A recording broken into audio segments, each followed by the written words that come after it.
nakikinig sa Target On Air. Target On Air. Nagsimula na ho ngayong umaga mga kaibigan ang pagbubukas po ng third regular session ng 19th Congress mga kaibigan. Kaya nagsimula na ho ngayong pumasok sa loob po ng plenary hall yung mga kongresista, yung mga congressman, yung mga senador at ilang miyembro po ng cabinet secretary at yung mga diplomanso at saka yung iba pang bisita. Pero yung seguridad napakahigpit. Kumbaga tanging mga sasakyan lamang may mga carpas na papayagang makapasok at dyan po sa loob po ng batasan. Kumbaga patuloy po naglilibot yung mga K9 unit sa lahat po ng mga entrance at saka doon po sa X-ray machine. Kumbaga naka-standby dyan po sa labas po ng batasan. At may mga nakausap po tayo kanina ng mga ilang congressman na sinasabi nga nila sana maging highlights mamaya doon po sa SONA ni President BBM. Kaya suportado naman po ni DBM Secretary Pangandaman at saka yung mga economic managers na panawagan na iban na ay yung Philippine Offshore and Gaming Operation of POGO dito po sa bansa po natin. Isa po ang DBM Secretary Pangandaman ang nananawagan na totally iban na, di ba?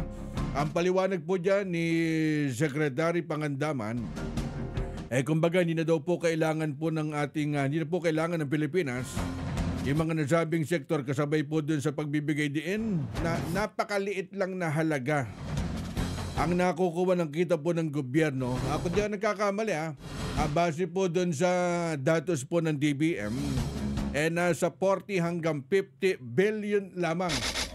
Kumbaga 40 hanggang 50 billion ang kinikita po ng gobyerno dito po sa POGO na to.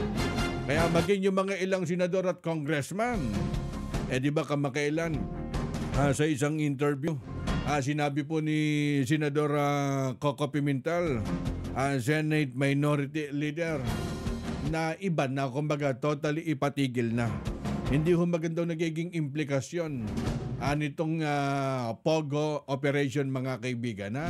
At antabay po tayo. At isa-isa na po nagdadatingan dyan po sa Batasan Complex mga kaibigan. Dyan po sa mababang kapulungan yung mga bisita. Dyan po sa SONA at may mga ilang senador na. Kumbaga nagdatingan andyan po si Francis Tolentino, nandyan po si Senador Ramon Revilla, halos karamihan na, Jinggoy Estrada, at antabay po tayo Eto, nag-text po sa atin si Richard Vargas sa opisina po ni DBM para ho sa interview mamaya. Ang bahaging ito ay hatid sa inyo ng Philippine Rural Electric Cooperatives Association Incorporated. Sa PhilReca, protektado ka. Panatilihing masaya ang paglilibang. Magtakda na oras at limitahan ang gastos sa paglalaro. Huwag magsugal kung nalulungkot. Huwag hayaang makasira ng buhay at pamilya. Para sa impormasyon ukol sa responsible gaming, tumawag lamang sa hotline number 02-8404-0171 o bisitahin ang www.casinofilipino.ph. Isang mensahe mula sa PAGCOR. Gambling is for 21 years old and above only. Keep it fun. Game responsibly.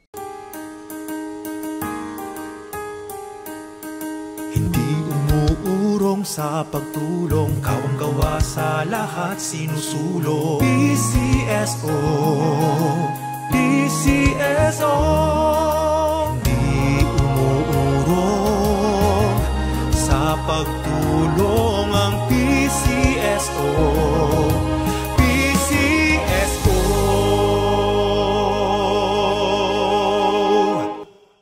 Oras hatid sa inyo ng Grand 88 Gaming Corporation. Ang bahaging ito ay hatid sa inyo ng Philippine Rural Electric Cooperatives Association Incorporated. Sa PhilReca, protektado ka. Sumainyo ang isa na namang makabuluhang edisyon ng Target On Air. Kasama si Rex Kayanong. Abangan muli bukas alas 3 hanggang alas 4 ng hapon. Kung salot ka sa bayan, ikaw ang isusunod ni Rex Kayanong na Target On Air.